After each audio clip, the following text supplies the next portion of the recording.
ఈరోజు దేవుడు మన కొరకు సిద్ధపరిచినటువంటి వాక్య భాగముగా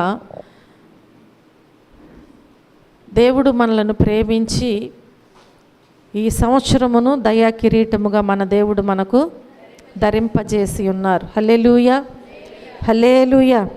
కీర్తనల గ్రంథము 65వ అధ్యాయము 11వ వచనములో ఈ వాక్యము వ్రాయబడి ఉంటుంది. కీర్తనల గ్రంథము 65వ అధ్యాయము 11వ వచన భాగములో దేవుని వాక్యము ఈ రీతిగా వ్రాయబడుచు ఉంటుంది. సంవత్సరమును నీ దయా కిరీటము ధరింపజేసి ఉన్నావు, నీ జాడలు సారము వెదజల్లుచున్నవి. హల్లెలూయా. దేవుని వాక్యం ఏమని సెలవిస్తుంది? సంవత్సరమును నీ దయా కిరీటము ధరింపజేసి ఉన్నావు, నీ జాడలు సారము వెదజల్లుచున్నవి. చూడండి, దయా కిరీటము అంటే ఆయన దయతోనే మనలను ఈ సంవత్సరమును ఒక కిరీటముగా మనకు దేవుడు ధరింపజేసి ఉన్నారు. హల్లెలూయా. చూడండి ప్రియమైన దేవుని బిడ్డలారా, ఇక్కడ వాక్య భాగములో మనం జ్ఞాపకం చేసుకున్నట్లయితే సృష్టికర్త అయినటువంటి దేవుడు వర్షాలను కురిపించి అలాగే పంటలను పండించి సమృద్ధిని కలుగజేసి ఉన్నారు. మన సృష్టికర్త అయినటువంటి దేవుడు ఏం చేశారనమాట? దేవుడు వర్షాలను కురిపించి పంటలను పండించి సమృద్ధిని కలుగజేసిన ఆ విధమును ఎవరు జ్ఞాపకం చేసుకుంటున్నారు అంటే 65వ కీర్తనలో దావీదు భక్తుడు జ్ఞాపకం చేసుకుంటున్నారు. అక్కడ వాక్య భాగంలో మనకు అది వ్రాయబడి ఉంటుంది. దావీదు భక్తుడు ఎలా జ్ఞాపకం చేసుకుంటున్నారు? మన దేవుడు మనకు ఏమిచ్చారు? వర్షాలను కురిపించిన దేవుడు, వాటి ద్వారాగా పంటలను సమృద్ధిగా కలుగు చేసినటువంటి ఆ దేవునిని ఆ విధమును జ్ఞాపకం చేసుకుంటూ దావీదు ఈ మాట సెలవిస్తూ ఉంటున్నాడు అన్నమాట. హల్లెలూయా. ఏంటి అంటే దేవుడు ఈ సంవత్సరమును నీకు సమృద్ధి సంవత్సరముగా మార్చాలి అంటే కొన్ని విషయాలు మనం జ్ఞాపకం చేసుకోవాలి. దేవుడు ఆనాడు ఆ రీతిగా వర్షాలనిచ్చి భూమి మీద పంటను సమృద్ధిగా ఇచ్చినప్పుడు దావీదు జ్ఞాపకం చేసుకుని దేవుని నామాన్ని స్తుతించి ఉన్నారు. కనుక ఈరోజు దేవుడు మనలను ప్రేమించి ఈ 2025వ సంవత్సరమును దయా కిరీటముగా ధరింపజేసి ఉన్నారు. అలాగే ఈ కృపను చూపించినటువంటి దేవుడు ఈ సంవత్సరమును మనకు సమృద్ధి సంవత్సరముగా మార్చాలి అని ఎవరైనా ఆశపడతారు కదా. కాబట్టి మార్చాలి అంటే మన పట్ల మన దేవుడు ఈ సంవత్సరాన్ని సమృద్ధి అయిన సంవత్సరముగా మార్చాలి అంటే మనం కూడా దేవుని మాట వినాలి. దేవుని మాట వింటేనే మనకు దేవుడు సమృద్ధిని కలుగు చేస్తారు. చూడండి, ఈ విషయంలో నేను 3 విషయాలు నేను మీకు జ్ఞాపకం చేస్తాను. ద్వితీయోపదేశ కాండము 28వ అధ్యాయము 9వ వచనము నుంచి 11వ వచనము వరకు మనం చూస్తే, నీవు నీ దేవుడైన యెహోవా ఆజ్ఞలను అనుసరించి ఆయన మార్గములలో నడుచుకొనిన ఎడల యెహోవా నీకు ప్రమాణము చేసి ఉన్నట్లు ఆయన తనకు ప్రతిష్ఠిత జనముగా నిన్ను స్థాపించును. భూప్రజలందరూ యెహోవా నామమున నీవు పిలువబడుచుండుట చూచి నీకు భయపడుదురు. మరియు యెహోవా నీకిచ్చేదనని నీ పితరులతో ప్రమాణము చేసిన దేశమున యెహోవా నీ గర్భఫల విషయములోను, నీ పశువుల విషయములోను, నీ నేల పంట విషయములోను నీకు సమృద్ధిగా మేలు కలుగజేయును. హల్లెలూయా. దేవుని వాక్యము ఏమని తెలియజేస్తుంది అంటే, నీవు నీ దేవుడైన యెహోవా ఆజ్ఞలను అనుసరించి, అర్థమవుతుందా? లాస్ట్ వచనాన్నే మనం చూస్తాం కాదు. 9వ వచనములు ఏమంటున్నారు? నీవు నీ దేవుడైన యెహోవా ఆజ్ఞలను అనుసరించాలంటే ఏం చేయాలి? దేనికోసం? ఈ సంవత్సరము దేవుడు సమృద్ధి అయినటువంటి సంవత్సరముగా నీ జీవితంలో మార్చాలి అంటే నువ్వేం చేయాలి? నీ దేవుడైన యెహోవా ఆజ్ఞలను అనుసరించాలి. తిరిగి మరలా ఏం చేయాలంటే ఆయన మార్గములలో నడుచుకోవాలి. ఆయన ఆజ్ఞలను అనుసరించాలి, ఆయన మార్గములలో నడుచుకోవాలి. అలాగే దేవుని వాక్యం అంటుంది కదా, ఆయన మార్గములలో నడుచుకొనిన ఎడల యెహోవా నీకు ప్రమాణము చేసి ఉన్నట్లు ఆయన తనకు ప్రతిష్ఠితముగా నిన్ను స్థాపించును. హల్లెలూయా. కనుక ప్రియమైన దేవుని బిడ్డలారా, నువ్వు ఎప్పుడైతే దేవుని ఆజ్ఞలను అనుసరించి ఆయన మార్గములో నడుచుకుంటావో దేవుడు ఏం చేస్తారంట, నీ పితరులతో ప్రమాణం చేసినటువంటి దేవుడు నీ విషయములో నీ దేశములో యెహోవా నీకు సహాయము తప్పకుండా ఈ సంవత్సరాన్ని నీకు సమృద్ధి అయిన సంవత్సరముగా మారుస్తారు. అక్కడ ఏమని వ్రాయబడి ఉంది? సమృద్ధి అంటే చెప్పాలి, యెహోవా నీ గర్భఫల విషయములోను, నీ పశువుల విషయములోను, నీ నేల పంట విషయములోను నీకు సమృద్ధి మేలును కలుగు చేస్తారు. హల్లెలూయా. సమృద్ధి అయినటువంటి మేలును దేవుడు కలుగు చేస్తారు. ఇది మనం పొందుకోవాలి అంటే నీవు అవిధేయతను విడిచిపెట్టాలి. ఏం చేయాలి? అవిధేయతను విడిచిపెట్టాలి. అవిధేయతను విడిచిపెట్టకుండా దేవుడు నన్ను దీవించాలి, ఆశీర్వదించాలి అంటే కుదరదు. చూడండి, దావీదు భక్తుడు తన అవిధేయత ఏంటో తెలుసుకుని దేవుని దగ్గర ప్రార్థించాడు. కాబట్టి అక్కడికి వచ్చేసరికి అంటున్నారు కదా, దేవుడు నాకు ఈ సంవత్సరమును దయా కిరీటముగా ధరింపజేసి ఉన్నారు, నా జాడలు సారము వెదజల్లునట్లుగా సహాయము చేశారు అని ఆ కీర్తన గ్రంథములో తెలియజేస్తున్నారు. అంటే ఎలాగూ చేశారంట, ఆయన వర్షాలను కురిపించి సమృద్ధి అయిన పంటను ఇచ్చి నాకు మేలును కలుగు చేశారు. నీ జీవితంలో నీకున్న అవసరత తీర్చబడాలి, నీకున్నటువంటి ప్రతి సమస్య పోవాలి, సమృద్ధి అయిన సంవత్సరమును నీవు ఈ సంవత్సరం పొందుకోవాలి అంటే నీలో ఉన్న అవిధేయతను నీవు తీసివేసుకోవాలి. అవిధేయత తీసివేసుకోవాలంటే ఎలా జీవించాలి? విధేయత కలిగి జీవించాలి. అవునా? విధేయత లేనప్పుడే అవిధేయుడిగా మాట్లాడుతున్నావేంటి, అవిధేయత ఉందేంటి నీలో అనేది. అవునా? విధేయత అంటే ఎవరికి విధేయత? దేవునికే కాదు, మన తోటి వారికి కూడా విధేయత చూపించాలి. హల్లెలూయా. వారు ఒకవేళ నీకన్నా చిన్నవారే కావచ్చు, మనకంటే వారు అయోగ్యులే కావచ్చు, లేదంటే మనకంటే వారు మన స్థితి కంటే తక్కువ వారుగా కనిపించవచ్చు. కానీ నీ జీవితంలో దేవుని ఆశీర్వాదము సమృద్ధిగా పొందుకోవాలి అంటే దేవుడు ఆజ్ఞాపించిన ఆజ్ఞలను అనుసరించటం అంటే నీలో విధేయత అనేది కావాలి. ఆయన ఆజ్ఞలను అనుసరించి ఆయన మార్గంలో నడుచుకోవటం అంటే దేవుడు ఆయన తండ్రి ఆజ్ఞలను అనుసరించారు, తిరిగి మరలా దేవుని యొక్క మార్గములో ఆయన నడుచుకున్నారు అంటే విధేయత చూపించారు తండ్రికి. కాబట్టి ఈరోజు మనం కూడా ఏం చేయాలంటే మన ప్రభు మనకిచ్చే ఆశీర్వాదాలు సమృద్ధి అయినవి మేలుకరమైనవి పొందుకోవాలంటే మనలో విధేయత చాలా అవసరమై ఉన్నది. హల్లెలూయా. తను తాను తగ్గించుకొనివాడు హెచ్చించబడతాడు, హెచ్చించుకొనివాడు కదా దేవుడు చెప్పిన మాటే. కాబట్టి నేల మట్టుకు తగ్గించుకోవాలంట. కనుక ప్రియమైన దేవుని బిడ్డలారా, అన్ని విషయాలలో మనము విధేయత కలిగి జీవించినట్లయితే దేవుని ఆజ్ఞను అనుసరించటం సులభంగా ఉంటుంది. విధేయత లేకుండా ఆజ్ఞలను అనుసరించటం అంటే అది కరెక్ట్గా ఉండదన్నమాట, అది ఎవరైనా సరే. కనుక ఈ సంవత్సరము దేవుని యొక్క ఆశీర్వాదము సమృద్ధి అయినటువంటి సంవత్సరముగా నీకు ఈ సంవత్సరం మార్చబడాలి అంటే నీలో ఉన్న అవిధేయతను విడిచిపెట్టాలి. మొట్టమొదటిగా ఏం చేయాలి? మనము నీలో ఉన్న అవిధేయతను విడిచిపెట్టాలి. అది ఏ రకమైన అవిధేయత ఉందో ఎవరికి వారికి అర్థమవుతుంది. కాబట్టి ప్రతి ఒక్కరూ కూడా పరిశీలన చేసుకుని ఏ అవిధేయత ఉందో నీలో ఆ అవిధేయతను తీసివేసుకోవాలి. అదే దేవునికి ఇష్టమైన జీవితము. రెండవదిగా మనం చూసినట్లయితే ఆదికాండము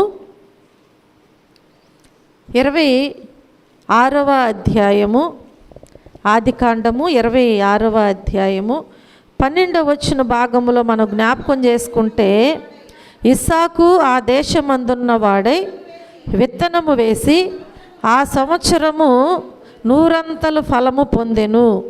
యెహోవా అతనిని ఆశీర్వదించెను గనుక ఆ మనుష్యుడు గొప్పవాడాయను. హల్లెలూయా, హల్లెలూయా. చూడండి, దేవుని వాక్యములో మనం చూసినట్లయితే రెండవది మనం చూస్తే దేవుని వాక్యం అంటుంది కదా, ఇస్సాకు ఆ దేశమందున్న వాడై విత్తనము వేసి ఆ సంవత్సరము 100 ఫలం పొందాడంట. ఏ సంవత్సరం?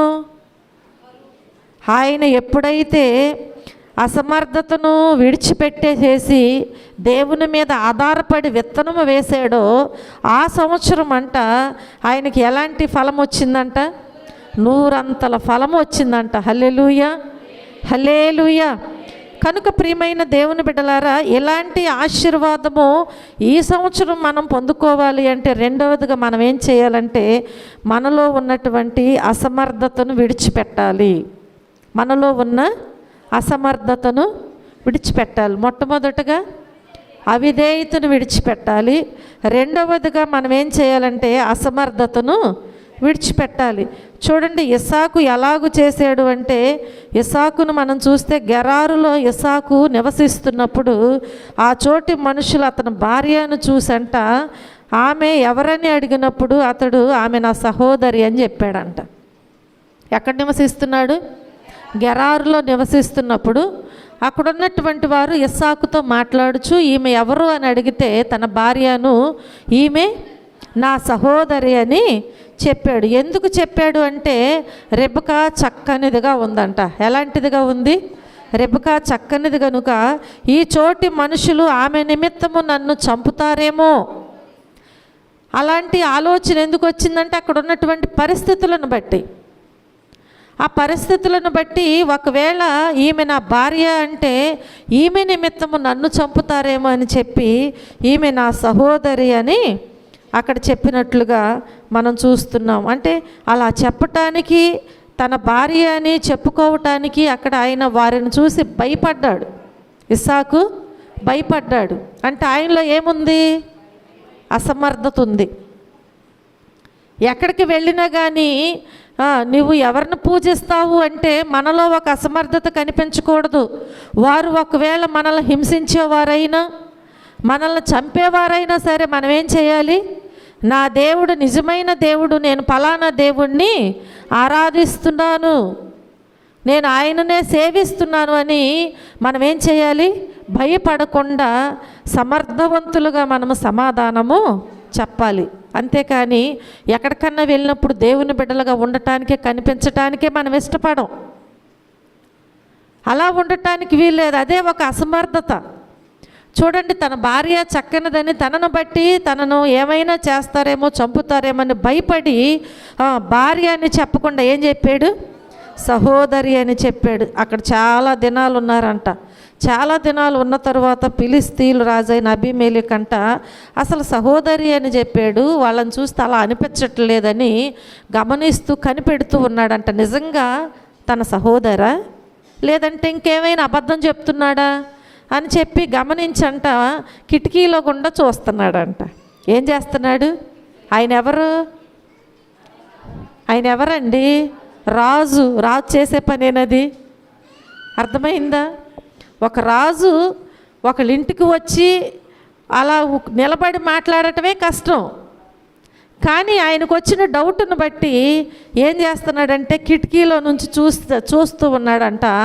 అలా చూస్తూ ఉన్నప్పుడంట ఇస్సాకు అలాగే తన భార్య అయిన రెబెకాతో సరసమాడుతూ ఉండటం కనిపించారంట. భార్యాభర్తలిద్దరూ కూడా సరసమాడుకోవటం ఆ కిటికీలో నుంచి చూసినప్పుడు ఆ రాజుకు కనిపించారంట. ఎప్పుడైతే అలా కనిపించారో అబీమెలెకు ఇస్సాకును వెంటనే పిలిపించాడంట. తన రాజ్యంలోనికి ఇస్సాకు ఏం చేశాడనమాట? ఇస్సాకుని పిలిపించి అడుగుతున్నాడు, ఇదిగో ఆమె నీ భార్యయే, ఇదిగో ఆమె నీ భార్య కదా, ఆమె నా సహోదరి అని నువ్వు ఎందుకు చెప్పావు అని చెప్పి ఇస్సాకుని అడుగుచూ ఉన్నాడంట. నువ్వెందుకు అబద్ధం ఆడావు అలా ఎందుకు చెప్పావు నీవు అని చెప్పి ఇస్సాకుతో అడిగినప్పుడు అప్పుడు ఇస్సాకు అంటున్నాడు కదా, ఆమెను బట్టి నేను చనిపోదునేమో అనుకుంటునని అతనితో చెప్పాడు. అందుకు అబీమెలెకు, నీవు మాకు చేసిన ఈ పని ఏంటి అసలు? ఇలాంటి పని నీవు చేయకూడదు కదా, ఇలా అబద్ధాలు చెప్పకూడదు కదా అని చెప్పి, ఈ జనులలో ఎవడైనా ఆమెతో నిర్భయముగా శయనించవచ్చునే, అప్పుడు నీవు మా మీదకి పాతకము తెచ్చిపెట్టువాడు అవుతావు కదా. నీవు అబద్ధం చెప్పినందువల్లే నీకు నష్టం వస్తుంది. అబద్ధమునకు జనకుడెవరు? అపవాది కదా. నువ్వు ఒక అబద్ధం ఆడుతున్నావంటే అపవాది మాట్లాడిస్తున్నాడు నీతో. అబద్ధము ఆడవద్దు అని దేవుని వాక్యము సెలవిస్తూ ఉంటుంది. కనుక ఇక్కడ ఈయన కూడా హెచ్చరిస్తున్నాడు, నువ్వు చెప్పిన అబద్ధాన్ని బట్టియే నీ భార్యకు శ్రమ వస్తుంది కదా, ఒక ఆపదొచ్చి పడుతుంది కదా. అలా జరిగితే నువ్వేం చేసేవాడివి? నువ్వు అబద్ధం ఆడుటను బట్టి ఎవరైనా ఒకవేళ ఏదైనా చేస్తే ఆ శాపము అదంతా కూడా ఎవరి మీదకి వస్తుంది? అది మా మీదకి వస్తుంది కదా. నువ్వు చేసిన పని ఏంటి అసలు అని చెప్పి ఇస్సాకుతో మాట్లాడుచూ ఉంటున్నాడు. అబీమెలెకు, ఈ మనుషుని జోలికైనను ఇతని భార్య జోలికైనను వెళ్ళవద్దు, వెళ్ళువాడు నిశ్చయముగా మరణశిక్ష పొందుతారని తన ప్రజలకందరికీ కూడా ఆజ్ఞాపించాడు. అప్పుడు ఆయనకి ఏం కలిగిందంట? అసమర్థత పోయింది, సమర్థత వచ్చేసింది. ఇంక నాకేం పర్వాలేదు, రాజు అభయం ఇచ్చాడు కదా, ఒక రాజే సెలవిచ్చాడు కదా ప్రజలందరికీ, ఆ దేశంలో ఉన్నవారికి, అతని జోలికైనను అతని భార్య జోలికైనను ఎవరైనా వెళ్ళినట్లయితే వారికి మరణశిక్ష వస్తుంది. కాబట్టి ఇక్కడ నేను ఇంకా ఎలా ఉండవచ్చు? నిర్భయముగా ఉండవచ్చు. హల్లెలూయా. కాబట్టి ఇప్పుడంట అసమర్థతను విడిచిపెట్టి సమర్థుడుగా ఆ దేశంలోనంట ఆ సంవత్సరం విత్తనం వేశాడంట. ఇప్పుడు దేవుడు ఏం చేశాడండి? అతనిలో ఉన్న సమర్థతను జ్ఞాపకం చేసుకుని చూసి ఆ సంవత్సరము ఆ దేశమందుండి విత్తనము వేయగానే దేవుడు ఆ విత్తనాన్ని ఆశీర్వదించారు. హల్లెలూయా, హల్లెలూయా. 100 అంతలుగా ఆశీర్వదించాడంట, 100 అంతల ఫలము పొందాడు. యెహోవా అతనిని ఆశీర్వదించెను గనుక ఆ మనుషుడు గొప్పవాడాయెను. హల్లెలూయా. యెహోవా ఆశీర్వదిస్తే అది ఎన్నటెన్నటికీ ఆశీర్వాదమే. ఆ మనుష్యుడు తప్పకుండా గొప్పవాడవుతాడంట. కనుక ప్రియమైన దేవుని బిడ్డలారా, ఈ లోకములో ఒకవేళ అన్యాయముగా సంపాదించుకుని గొప్పవారయ్యేవారు చాలామంది ఉన్నారు. దేవుని చేత ఆశీర్వదించబడి గొప్పవారయ్యేవారు చాలామంది ఉన్నారు. కానీ ఏ ఫలము నిలబడుతుంది? ఏ ఆశీర్వాదము నిలబడుతుంది అంటే దేవుడిచ్చే ఆశీర్వాదమే నిలకడగా ఉంటుంది మన జీవితాలలో. కనుక ఈ సంవత్సరం పొందుకున్నటువంటి నీవు, దేవుడు నీకు ఇచ్చిన ఈ సంవత్సరము నీకు సమృద్ధి అయిన సంవత్సరముగా మార్చబడాలి అంటే నీలో ఉన్నటువంటి అసమర్థతను నీవు విడిచిపెట్టేయాలి. ఏం చేయాలి? నీలో ఉన్న అసమర్థతను విడిచిపెట్టి దేవుణ్ణి నీవు వెంబడించాలి. అంటే దేవుని మీద ఆధారపడి నీ విత్తనము వేయాలి. దేవుడు తప్పకుండా సహాయము చేస్తారు. హల్లెలూయా. సామెతల గ్రంథములో మనం జ్ఞాపకం చేసుకున్నట్లయితే దేవుని వాక్యము తెలియజేస్తుంది కదా. సామెతల గ్రంథము 12వ అధ్యాయము 11వ వచనములో మనం చూస్తే, తన భూమిని సేద్యపరుచుకొని వారికి ఆహారము సమృద్ధిగా కలుగును. హల్లెలూయా, హల్లెలూయా. దేవుడు ఏం చేస్తాడంట? ఎవరైతే తన భూమిని సేద్యపరుచుకుంటారో వారికి ఆహారము సమృద్ధిగా కలుగు చేస్తాడంట. అంటే కష్టపడే వారికి. అర్థమవుతుంది కదా? సేద్యపరుచుకోవటం అంటే ఊరికనే వచ్చేస్తుందా? రాదు, కష్టపడాలి. ఎవరైతే కష్టపడి తన భూమిని సేద్యపరుచుకుంటారో వారికి ఆహారము దేవుడు సమృద్ధిగా ఇస్తారు. అది ఎవరు చేశారు అంటే ఇస్సాకు చేశాడు. ఇస్సాకు చేశాడు కాబట్టి దేవుడు ఇస్సాకుకి ఏం చేశాడు? 100 అంతల ఫలమునిచ్చినట్లుగా దేవుని వాక్యములో మనము చూస్తూ ఉంటున్నాం. హల్లెలూయా. 3వదిగా మనం జ్ఞాపకం చేసుకున్నట్లయితే, నీవు అసంతృప్తిని విడిచిపెట్టాలి. ఏం చేయాలి? అసంతృప్తిని విడిచిపెట్టాలి. చూడండి, సామెతల గ్రంథము 3వ అధ్యాయము 9వ వచనములో మనం చూస్తే 9వ వచనం నుంచి 10వ వచనం వరకు మనం జ్ఞాపకం చేసుకుంటే, నీ రాబడి అంతటిలో ప్రథమ ఫలమును నీ ఆస్తిలో భాగమును ఇచ్చి యెహోవాను ఘనపరచుము. అప్పుడు నీ కొట్లలో ధాన్యము సమృద్ధిగా నుండును, నీ గానుగులలో నుండి క్రొత్త ద్రాక్షారసము పైకి పొరలి పారును. హల్లెలూయా, హల్లెలూయా. దేవుని వాక్యం ఏమని సెలవిస్తుంది? చెప్పాలి, ఏమని సెలవిస్తుంది? నీవు అసంతృప్తిని విడిచిపెట్టాలి. దేవుడు నిన్ను ఎంత దీవించినా కానీ, ఎంత ఆశీర్వదించినా కానీ తృప్తి ఉండదు. చాలామందికి తృప్తి లేని జీవితం. ఈరోజు ఆహారం లేని వారు చాలామంది ఉన్నారు. కానీ ఈరోజు మనకు దేవుడు ఆహారం ఇచ్చారు కదా, దానిని బట్టి ఏం చేయాలి? తృప్తి పడాలి. ఇంకా అసంతృప్తి ఉండకూడదు. అయ్యో, నేను అది వండుకోవాలనుకున్నాను, వండుకోలేకపోయాను, నేను ఇది చేసి పెట్టుకోవాలనుకున్నాను, పిల్లలకి చేసి పెట్టుకోవటానికి ఏమీ లేవు. అసంతృప్తి అనేది ఉండకూడదు. దేవుడిచ్చిన దానిని బట్టి తృప్తి చెందుతూ దేవునిలో మనం ముందుకు సాగిపోవాలి. ఎలా సాగిపోవాలంట? ఎలా సాగిపోవాలి? నీ రాబడి అంతటిలో ప్రథమ ఫలమును దేవునికి ఇవ్వాలంట. నీ ఆస్తిలో భాగమును ఇచ్చి దేవుణ్ణి ఘనపరచాలంట. హల్లెలూయా. అప్పుడే నీకేం కలుగుతుంది? తృప్తి కలుగుతుంది. చూడండి, అప్పుడు నీ కొట్లలో ధాన్యం ఎలా ఉంటుంది? సమృద్ధిగా ఉంటుంది.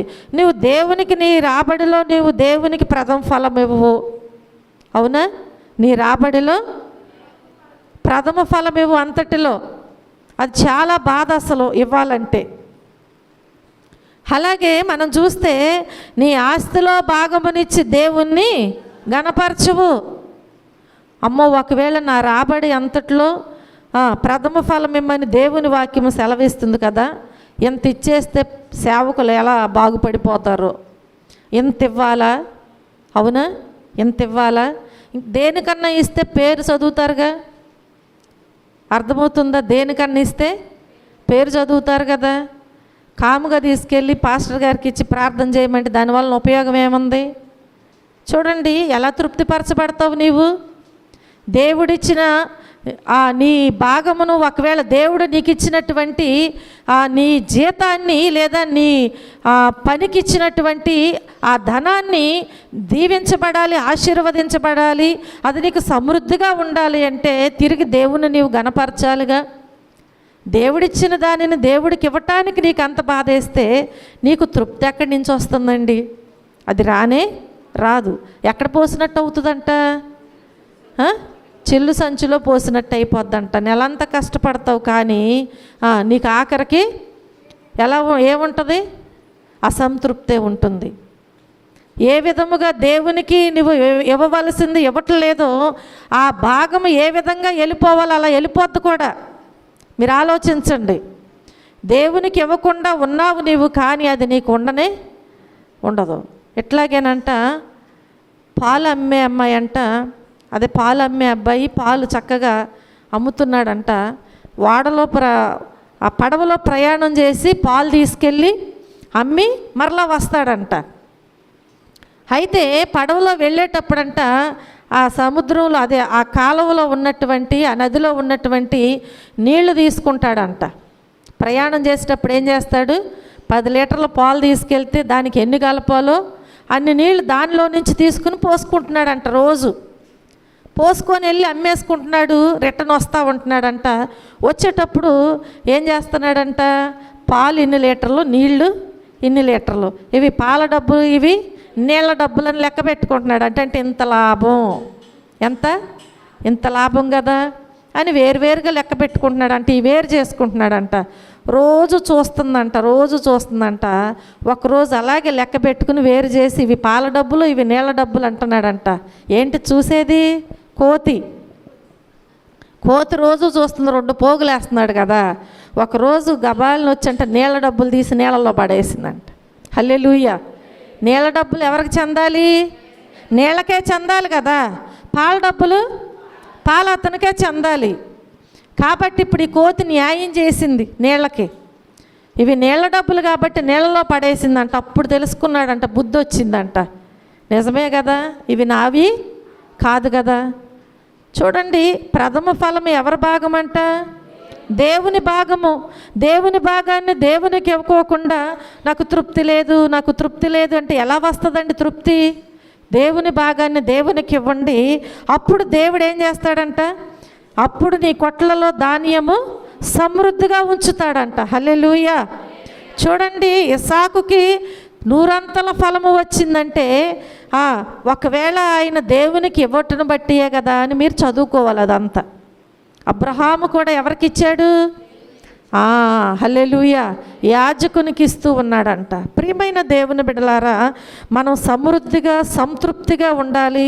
మనలో ఉన్న అసంతృప్తిని మనం విడిచిపెట్టాలి అంటే మన రాబడి అంతటిలో ప్రథమ ఫలమును నీ ఆస్తిలో భాగమును ఇచ్చి యెహోవాను ఘనపరచండి. అప్పుడు నీ కొట్లలో ధాన్యము సమృద్ధిగా ఉండును. నీ గానుగలలో నుండి క్రొత్త ద్రాక్షారసము పైకి పొరలి పారుతుందంట. హల్లెలూయా. నువ్వు ఎంత తిన్నా కానీ అది తరగదంట. ఇంకా అయ్యో, నేను ఈ ఒక్క రొట్టె చేసుకుని తిని నా కుమారుడికి పెట్టుకుని చనిపోదాం అనుకున్నాం కదా, ఏమీ లేని పరిస్థితిలో వచ్చి మొదట అప్పం తీసుకొచ్చి నాకు ఇవ్వంటాడేంటి? నా పరిస్థితే ఎలాంటిది? ఏమీ లేని పరిస్థితి కదా. చాలామంది అంటారు, నీకు తెలుసుగా నాయన నా పరిస్థితి. దేవునికి తెలుసు, నీకున్నదో లేదో దేవునికి తెలుసు. చూడండి, ఆమెకు కూడా ఉన్నదో లేదో దేవునికి తెలుసా లేదా? తెలుసు. ఒక్క అప్పం వేసుకోవటాకే ఉందంట, బుడ్డిలో నూనె అయినా తొట్టిలో పిండి అయినా. కానీ దేవుడు ఎక్కడికి వెళ్ళమన్నాడు? అక్కడికే వెళ్ళమన్నాడు. దేవునికి తెలియదా? తెలుసు. అయినప్పటికీ నీవు ఫలానా చోటకి వెళ్ళు, ఫలానా చోట విధవరాల చేత నీవు తృప్తిపరచబడతావు. హల్లెలూయా. చూడండి ప్రియమైన దేవుని బిడలారా, ఆమె ఎంత మాత్రము కూడా అసంతృప్తి చెందకుండా, విసుగుదల చెందకుండా, సణుక్కోకుండా, గొనుక్కోకుండా, అవునా, ఏం చేసిందంట? లోపలికి మౌనముగా వెళ్ళి ఏం చేసింది? ఉన్న ఒక్క అప్పముకి సరిపడా పిండితో చేసుకుని తీసుకొచ్చి సేవకునికి పెట్టిందంట. పెట్టి సైలెంట్గా మరలా లోపలికి వెళ్ళి చూస్తే ఏమవుతుందంట? పొంగిపోతుందంట. హల్లెలూయా. అలాంటి నిశ్చయత నీలో ఉన్నట్లయితే నీలో ఉన్న అసంతృప్తిని విడిచిపెట్టగలుగుతావు. అంతేగాని పిసినారితనంగా మనం ఉంటే మన జీవితం అంతా అసంతృప్తే. దేవుడు ఎన్నో ఇస్తాడు, నువ్వు నెలంతా కష్టపడతావు, కానీ అసంతృప్తి మాత్రం నీలో నుంచి పోదు. కనుక ప్రియమైన దేవుని బిడ్డలారా, నాకు నెలకి ఎంత వస్తుంది కాబట్టి ఎంత ఇవ్వాలా అనేది ఆలోచన కాదు. దేవుడు నీకు ఇచ్చిన దానిలో నువ్వు అంత తిరిగి ఇస్తున్నావా లేదనేదే నీ ప్రశ్న అయి ఉన్నది. మీరు జ్ఞాపకం చేసుకోండి, సమృద్ధి అయిన ఆశీర్వాదాలు, సమృద్ధి అయినటువంటి సంతృప్తి నీవు పొందుకోవాలి అంటే దేవుని ఆజ్ఞను నీవు గైకొనాలి, ఆయన మార్గములో నీవు నడుచుకోవాలి. అప్పుడే నీకు సమృద్ధి అయిన ఆశీర్వాదం వస్తుంది. ఒకవేళ గత సంవత్సరాల్లో నీ జీవితంలో ఇవన్నీ నీవు ఒకవేళ నెరవేర్చలేకపోయి ఉండవచ్చు, కానీ ఈ సంవత్సరం దేవుడు నీకు సహాయం చేశారు, మరలా నిన్ను ఈ సంవత్సరంలోకి ప్రవేశించారు. కాబట్టి ఈ సంవత్సరమైనా ఆయన ఆజ్ఞను అనుసరించి ఆయన మార్గములో నీవు నడుచుకున్నట్లయితే సమృద్ధి అయిన జీవితాన్ని నీవు సంపాదించుకుంటావు. హల్లెలూయా. సమృద్ధి అయినటువంటి సంవత్సరముగా దేవుడు నీకు ఈ సంవత్సరాన్ని మారుస్తారు అని ప్రభువు పేట నేను మీ అందరికీ మనవి చేస్తూ ఉంటున్నాను. హల్లెలూయా. కనుక ఈ రాత్రికాల సమయంలో దేవుడు చెప్పినటువంటి దానిని మనము చేసేవారముగా ఉండాలి అని నేను మీకు తెలియచేస్తూ ఉంటున్నాను. చూడండి, 2వ కొరింథీయులకు రాసినటువంటి 2వ పత్రిక, కొరింథీయులకు రాసిన 2వ పత్రిక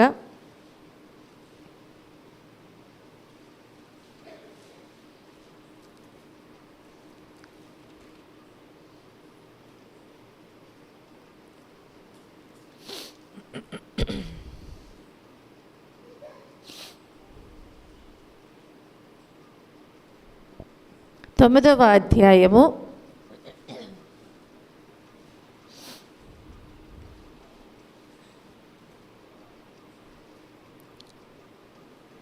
10 మొదటి వచనం నుంచి కొన్ని వచనాలను మనం జ్ఞాపకం చేసుకున్నట్లయితే, పరిశుద్ధుల కొరకైన ఈ పరిచర్యను గూర్చి మీ పేర వ్రాయుటకు నాకు అగత్యము లేదు, మీ మనస్సు సిద్ధమై ఉన్నదని నేను ఎరుగుదును. అందువలన సంవత్సరము నుండి అకయ సిద్ధపడి ఉన్నదని చెప్పి నేను మిమ్మల్ని గూర్చి మాసిదోనియా వారి ఎదుట అతిశయపడుచున్నాను. మీ ఆసక్తిని చూచి అనేకులు ప్రేరేపింపబడిరి. అయితే మిమ్మల్ని గూర్చిన మా అతిశయము ఈ విషయములో వ్యర్థము కాకుండానట్లు నేను చెప్పిన ప్రకారము మీరు సిద్ధముగా ఉండుటకై ఈ సహోదరులను పంపితిని. మీరు సిద్ధపడని ఎడల ఒకవేళ మాసిదోనియా వారెవరైనను నాతో కూడా వచ్చి మీరు సిద్ధముగా ఉండకపోవుట చూచిన ఎడల మీ నమ్మిక కలిగి ఉన్నందుకు మేము సిగ్గుపరచబడుదుము, మీరును సిగ్గుపరచబడుదురని ఇక చెప్పనేలా. కావున లోగడ ఇచ్చేదమని మీరు చెప్పిన ధర్మము పిసినితనముగా ఇయ్యక ధారాళముగా ఇయ్యవలెనని చెప్పి సహోదరులు మీ యొద్దకు ముందుగా వచ్చి దానిని జమ చేయుటకై వారిని హెచ్చరించుట అవసరమని తలంచితిని. కొంచెముగా విత్తువాడు కొంచెముగా పంట కోయును, సమృద్ధిగా విత్తువాడు సమృద్ధిగా పంట కోయును అని ఈ విషయమై చెప్పవచ్చును. సణుగు కొనకయు బలవంతముగా కాకయు ప్రతివాడును తన హృదయములో నిశ్చయించుకొనిన ప్రకారము ఇయ్యవలెను. దేవుడు ఉత్సాహముగా ఇచ్చువానిని ప్రేమించును, మరియు అన్నిటి యందు ఎల్లప్పుడూ మీలో మీరు సర్వ సమృద్ధి గలవారై ఉత్తమమైన ప్రతి కార్యము చేయుటకు దేవుడు మీ ఎడల సమస్త విధములైన కృపను విస్తరింపజేయగలడు. హల్లెలూయా, హల్లెలూయా. ఇందుని విషయమై అతడు వెదజల్లి దరిద్రులకు ఇచ్చెను. చూడండి ప్రియమైన దేవుని బిడ్డలారా, ఈ వాక్య భాగములో మనం జ్ఞాపకం చేసుకున్నట్లయితే అపోస్తుడైన పౌలు భక్తుడు చక్కగా ఆ సంఘములో విషయాలన్నీ తెలియజేస్తున్నాడు, హెచ్చరిస్తూ ఉంటున్నాడు. ఒకవేళ మీరు లోగడ ఇస్తామని చెప్పి ఆ ధర్మాన్ని, అంటే మీరు ఇస్తానని చెప్పినటువంటి ధర్మము పిసినితనముగా ఇవ్వకుండా ఉండారేమో. ఎట్లా? ధారాళముగా ఇవ్వకుండా పిసినితనముగా ఉండారేమో. ఎప్పుడండి? లోగడ అంటే గత సంవత్సరం ఇస్తామని చెప్పి ఇవ్వకుండా పిసినితనముగా ఉండారేమో, కానీ అలా ఉండటానికి వీల్లేదంటున్నాడు. ఎందుకని అంటే వారిని హెచ్చరిస్తూ నాకు అవసరమని నేను తలంచాను అని హెచ్చరిస్తున్నారు.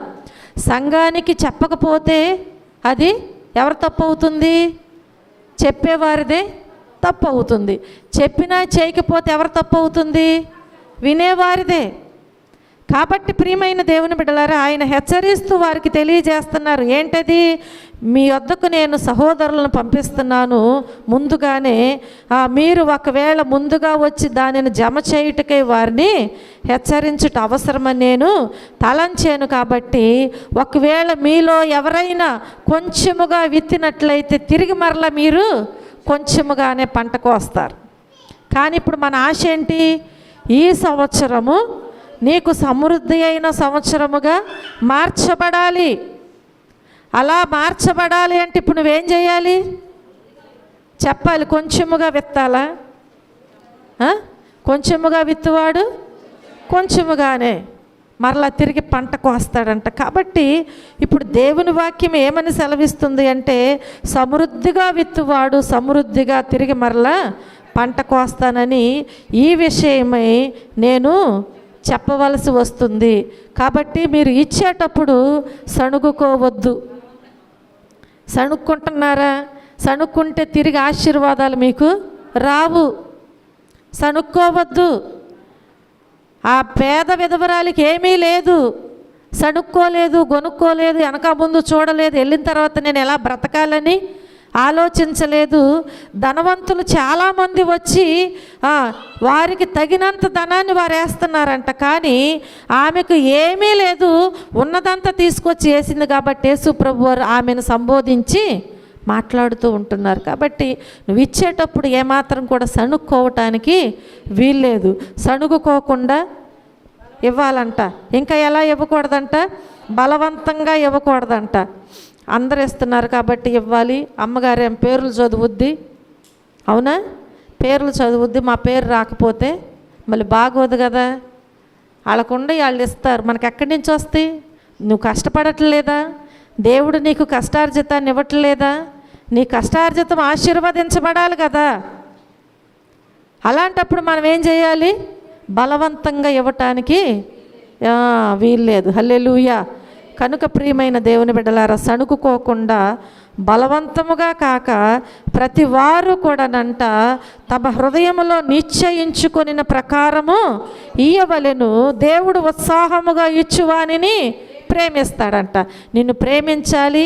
ఈ సంవత్సరం సమృద్ధి అయిన సంవత్సరముగా దేవుడు నీకు అప్పగించాలి అంటే నువ్వు ఎలా ఇవ్వాలి? ఇప్పుడు ఉత్సాహముగా దేవునికి ఈ సంవత్సరం ఇవ్వటం నేర్చుకో. వాళ్ళకి అయ్యున్నీగా వాళ్ళు అలా ఉన్నారు ఇలా ఉన్నారు, అది నీకు అనవసరం కదా. ఏం చేయాలి? దేవుడు నీకు ఇచ్చిన దానిలో దేవునికి నీవు సమర్పించాలి అంతే. అప్పుడే తిరిగి మరలా 100 ఫలము నీవు పొందుకోగలుగుతావు. నీ జీవితంలో ఉన్నటువంటి అసంతృప్తిని నీవు విడిచిపెట్టగలుగుతావు. ఎప్పుడు అసంతృప్తి పోతుంది మనకి? సమృద్ధిగా ఉంటేనే అసంతృప్తి పోతుంది. అసంతృప్తి పోయి సమృద్ధి కావాలి అంటే దేవుడు మనల్ని ప్రేమించాలి. దేవుడు నిన్ను ప్రేమించాలి అంటే ఉత్సాహముగా దేవునికి నీవు ఇవ్వాలి. అప్పుడే దేవుడు నిన్ను ప్రేమిస్తారు. హల్లెలూయా, హల్లెలూయా.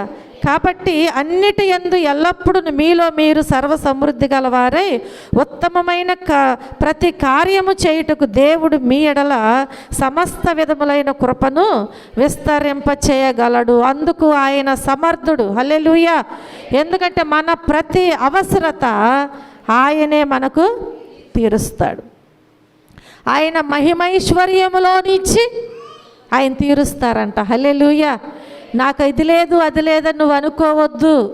ఆయనే మనకు సమృద్ధి అయిన జీవితాన్ని అనుగ్రహిస్తారు. ఎప్పుడు అంటే దేవుని ఆజ్ఞను అనుసరించి ఆయన మార్గములో మనము నడుచుకున్నప్పుడు, మనలో ఉన్న అసంతృప్తి మనం విడిచిపెట్టినప్పుడు తప్పకుండా దేవుని కృపను మనము పొందుకోగలుగుతాం. హల్లెలూయా. కనుక ప్రియమైన దేవుని బిడ్డలారా, గతించిన దినములన్నీ ఆర్థిక పరిస్థితులతో, ఒకవేళ ఆవేదనలతో నీ జీవితమును ఒకవేళ నీవు గడిపి ఉండవచ్చు.